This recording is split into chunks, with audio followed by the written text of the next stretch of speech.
మీ ఎలాంటి వ్యాపార ప్రకటనలకైనా వెంటనే మా ఛానల్ సంప్రదించండి. నమస్తే. ఈరోజు మన స్టూడియోలో ప్రముఖ ఆధ్యాత్మికవేత్త, ఆస్ట్రాలజర్, దత్తాత్రేయ గణపతోపాసకులు మురళీధర్ శర్మ గారు ఉన్నారు. సో గురువుగారితో మాట్లాడతాం. నమస్కారం గురుగారు. మహాదేవ శ్రీమాత్రే నమః. అక్టోబర్ మాసం విశేషంగా వృశ్చిక రాశి వారికి ఎలాంటి పరిస్థితులు ఎదురయ్యే అవకాశాలు కనిపిస్తున్నాయి? ప్రజెంట్ వీళ్ళ టైం ఎలా నడుస్తుంది? ఎలాంటి జాగ్రత్తలు తీసుకోవాలి? విజయదశమి కావచ్చు, దీపావళి కావచ్చు, ఎలా వినియోగించుకుంటే బాగుంటుంది వీళ్ళు? వృశ్చిక రాశి అనగానే నాకు నిజంగా బాధ కలిగించేటువంటి సంఘటనలు. లాస్ట్ ఒక 50 కాల్స్లో ఒక 25 కాల్స్ కూడా నేను వృశ్చిక రాశి మాట్లాడడం జరిగింది.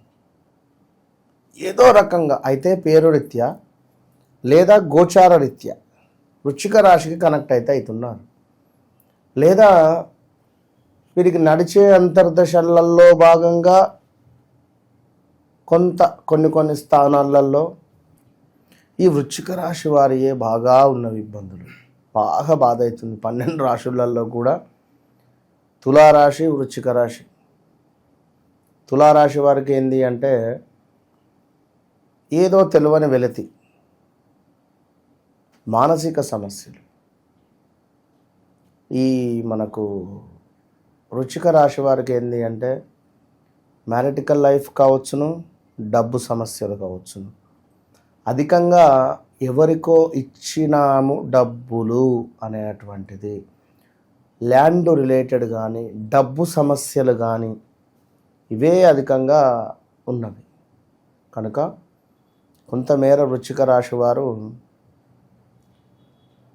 ఈ బాహుబలిలో ఒక డైలాగ్ ఉంటుంది, మన ఊపిరి పీల్చుకో అనేటువంటిది డైలాగ్, రాబోతున్నాడు నా కొడుకు అనేటువంటిది అనుష్క చెప్తుంది.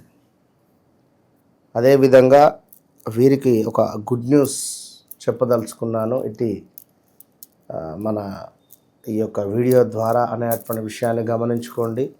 100కు 100% కూడా ఈ అక్టోబర్ నెల నుండి మీకు మంచి జరగబోతూ ఉన్నది. అది ఎలాంటి మంచి అంటే ఆల్ ఆఫ్ సడన్గా ఒక 100 కోట్లైనా రావచ్చు, 50 కోట్లు రావచ్చు, ₹1,00,00,000 రావచ్చు.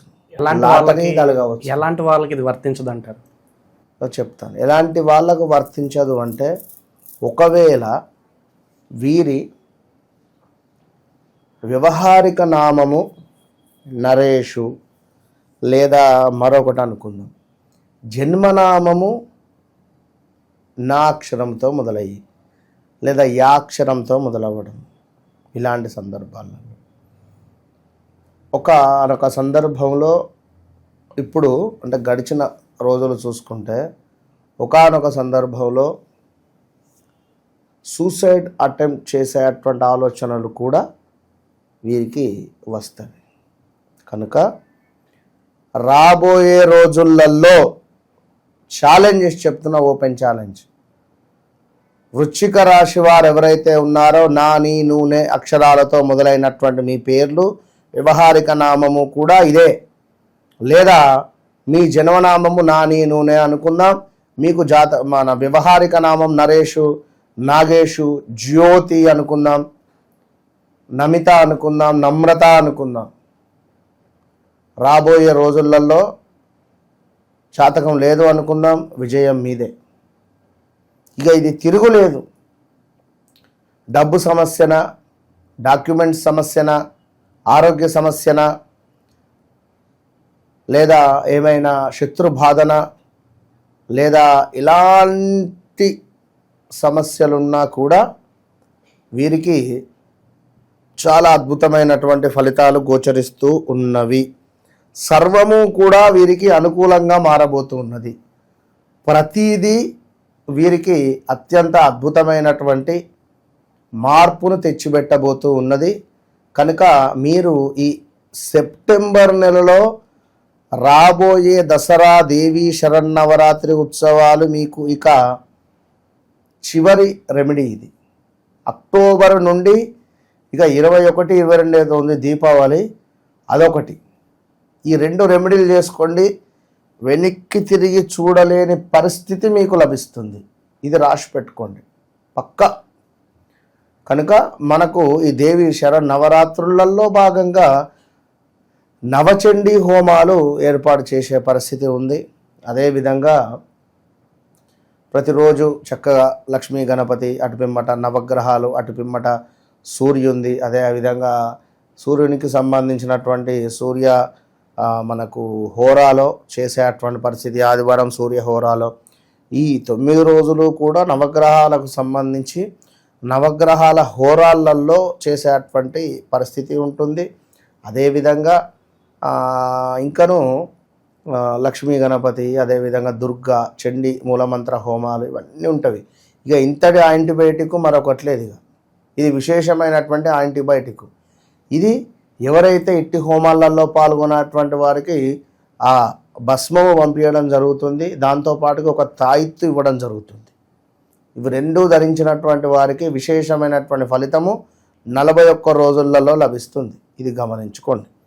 ఇక జనరల్గా ఒక మాట చూసుకున్నట్టయితే కొంతమేర వీరికి కొత్త ప్రాజెక్టుల కోసం ప్రయత్నాలు మొదలుపెట్టే సందర్భాలలో అద్భుతంగా ముందుకు వెళ్ళడము, ఎలక్ట్రానిక్ మీడియా ద్వారా, సోషల్ మీడియా ద్వారా ప్రచారాన్ని ముమ్మరం చేస్తారు. అంటే ఏదైతే ప్రొడక్ట్స్ ఉన్నాయో, కంపెనీస్ ఉన్నాయో, లైక్ ఈ యొక్క రుచిక రాశికి సంబంధించినటువంటి వారు అధికంగా ప్రమోట్ చేసి మంచి లాభాలను పొందుతారు.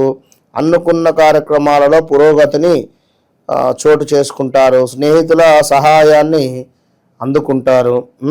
అదేవిధంగా అరటినార వత్తులతో దీపారాధన వీరికి శుభాన్ని తెచ్చిపెడుతుంది. ఇంకనూ కూడా చక్కటి పంటలు లభిస్తూ ఉన్నాయి. నూతన వస్తువులు, విలువైన వస్త్రాలు, ఆభరణాలు కొనుగోలు చేసేటువంటి పరిస్థితి గోచరిస్తూ ఉంది. అదేవిధంగా శుభకార్యాల నిమిత్తం కొంత ఆలోచించేటువంటి పరిస్థితులు ఉన్నవి. అదేవిధంగా ఊహించని స్థాయిలో ఫలితాలు ఉండబోతున్నాయి. స్వయంకృతాపరాధాలు చోటు చేసుకోకుండా ఎప్పుడూ ఏ పనులు ప్రారంభించాలో ఆ ప్రకారంగా చేసుకుంటే బాగుంటుంది. అదేవిధంగా ఇంకను చూసుకున్నట్టయితే ఆహార నియమాల విషయంలో ఖచ్చితమైనటువంటి శ్రద్ధ అవసరము. బీపీ, షుగర్లు వచ్చే పరిస్థితి ఉంటుంది. అనారోగ్య సమస్యలు వాటిల్లే అవకాశం కూడా ఉంది. సో సుదీర్ఘమైనటువంటి ఫోన్ సంభాషణ ద్వారా కొన్ని విషయాలను గ్రహించగలిగి ఏది మంచి, ఏది చెడు, ఎటు వెళితే బాగుంటుందో తెలుసుకుంటారు. అదేవిధంగా ముక్కుసూటిగా ప్రవర్తించే వ్యక్తులతో స్నేహాలను కొనసాగించండి. కొన్ని పనులలో మీరు ఆశించిన ప్రయోజనాలు రాకపోవచ్చు, కానీ పనులు నెమ్మదిగా సాగటము కొద్దిపాటి నష్టానికి కారణం అవుతుంది, గమనించుకోండి. అదేవిధంగా మనకు కొత్త బాధ్యతలు స్వీకరిస్తారు. ఎవరైతే వృశ్చిక రాశి వారు ఉన్నారో, గవర్నమెంట్ రంగంలో ఉన్నారో, గవర్నమెంట్ రిలేటెడ్ ఉన్నారో వారు తప్పకుండా కొత్త బాధ్యతలు స్వీకరించడం కానీ, లేదా అందులో ఉండేటువంటి వారు ఎవరైనా మనకు లైక్ పదవిని విరమించేటువంటి పరిస్థితులను కానీ పొందవచ్చు. ఎందుకంటే సెప్టెంబరు, అక్టోబరు ఈ 2 నెలలు చాలా గడ్డు నెలలు ఇవి. ఈ సెప్టెంబర్, అక్టోబర్లో రాజకీయపరమైనటువంటి పదవి విరమణలు మొత్తం దేశవ్యాప్తంగా కానీ రాష్ట్ర వ్యాప్తంగా కానీ జరిగే పరిస్థితులు ఉంటవి. చాలా అంటే చాలా ఇబ్బందులు ఉంటవి, సంచలనాలను సృష్టిస్తాయి. ఇప్పుడు చూడండి, రాజకీయంగా తీవ్రమైనటువంటి ఇబ్బందులను ఎదుర్కొనేటువంటి పరిస్థితులు ఉన్నవి. సో గతంలో కూడా మనం ఇంకా చాలా ఉన్నవి ఇంకా ఇప్పుడు ఈ అక్టోబర్లో. కనుక జాగ్రత్తగా ఉండండి. అదేవిధంగా కొత్త బాధ్యతలు స్వీకరిస్తారు. నూతన విద్యా అవకాశాల కోసం చేసే ప్రయత్నాలు కలిసి వస్తున్నాయి. అదేవిధంగా గత స్మృతులు, జ్ఞాపకాలు వచ్చేటువంటి పరిస్థితి. ఆర్థికంగా ఎదగడానికి రకరకాలుగా ప్రయత్నిస్తారు. ప్రయాణాలలో వాహన భద్రత విషయంలో జాగ్రత్త తీసుకోండి. సో వివాహం కాని వారు వివాహ ప్రయత్నాలు చేయండి. ఇప్పటి వరకు గురుబలం లేదు, గురుబలం రాబోతూ ఉన్నది. రాబోయే రోజులన్నీ మీకు అద్భుతాలే. వ్యక్తిగత జాతక రీత్యా ఏమిటి, గోచార రీత్యా ఏమిటి అనేది పూర్తిగా ఎక్స్ప్లెయిన్ కూడా చేయడం జరిగింది వీరికి ముందుగానే. మరలా చెప్తున్నాను, జాతకంలో ఏమైనా యోగాలు ఏర్పడినప్పుడు, ఆ యోగాల యొక్క దశ అంతర్దశలు నడిచినప్పుడు మనకు గోచార రీత్యా కానీ అదేవిధంగా గ్రహచార రీత్యా కానీ ఇబ్బందులు ఉండవు. మరి అలాంటి సంబంధించినటువంటివి ఏమైనా ఉన్నాయా అనేది మనం చూసుకోవాలి. అదేవిధంగా జాతక రీత్యా కూడా మొన్న ఈ మధ్య మనం 7వ తారీఖు రోజు సెప్టెంబర్ 7 నాడు రాహుగ్రస్త చంద్రగ్రహణం చూసాం. ఇప్పుడు మనకు జాతకంలో కూడా జాతక గ్రహణము అనేటువంటిది ఉంటుంది. మరి అలాంటి విషయాలు ఇంకా తెలుసుకోవడానికి తప్పకుండా సంప్రదించండి. మరి దానివల్ల మనకు ఎదురయ్యేటువంటి పరిణామాలు ఏమిటి, స్త్రీ మూలకంగానా లేదా పురుష మూలకంగానా, లేదా మనం ఏమైనా లాస్ అవుతామా, ఎవరినైనా నమ్మి డబ్బులు ఇవ్వడమా, ఇలాంటి విషయాలు ఏం జరుగుతాయి ఒకవేళ జాతక గ్రహణ దోషం ఉంటే అనేది తెలుసుకోవడానికి తప్పకుండా సంప్రదించండి. All the best. సో ఓవరాల్గా ఈ రాశి వాళ్ళందరికీ కూడా ఈ మాసం ఏ విధంగా ఉండబోతుంది, ఎలాంటి జాగ్రత్తలు తీసుకోవాలి, మీ మాటలు అద్భుతంగా వివరించారు. ధన్యవాదాలు. మహాదేవ.